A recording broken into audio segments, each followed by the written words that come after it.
بسم اللہ الرحمن الرحیم۔ ہم تمام ویورز کو مائی اسلامک سٹوریز میں خوش آمدید کہتے ہیں۔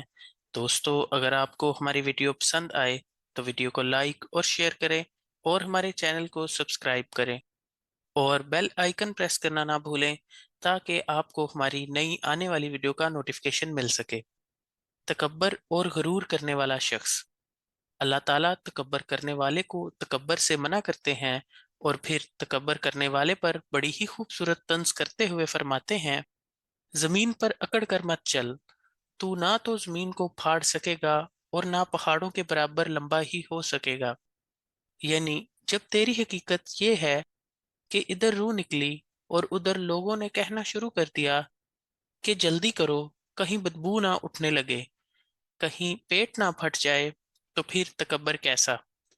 اور جو اپنی اس حقیقت کو بھول کر تکبر کرتا ہے، اولاد پر تکبر کرتا ہے، مال پر تکبر کرتا ہے اور اپنے خاندانی شرف پر تکبر کر کے دوسروں کو گھٹیا اور نیچ جانتا ہے، دوسروں کی برادری اور ذات میں طعن کرتا ہے، کیڑے نکالتا ہے اور مذاق کرتا ہے، تو وہ جاہلی اخلاق باختگی اور کفار کے اعمال میں سے جاہلی عمل کا ارتکاب کرتا ہے۔ تو جو ایسا فخر و غرور کرنے والا متکبر ہے، قیامت کے روز اس کا حال کیا ہوگا؟ ترمذی کی حدیث ہے، جسے علامہ البانی نے صحیح کہا ہے۔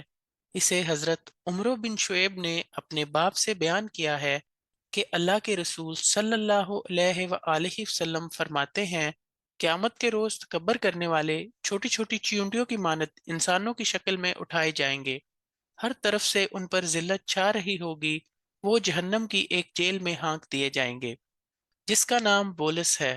آگ کے شعلے ان پر بلند ہوں گے، دوزخیوں کا جوس، پیپ، لہو وغیرہ انہیں پلایا جائے گا جو انتہائی بدبودار ہوگا۔ جزاک اللہ۔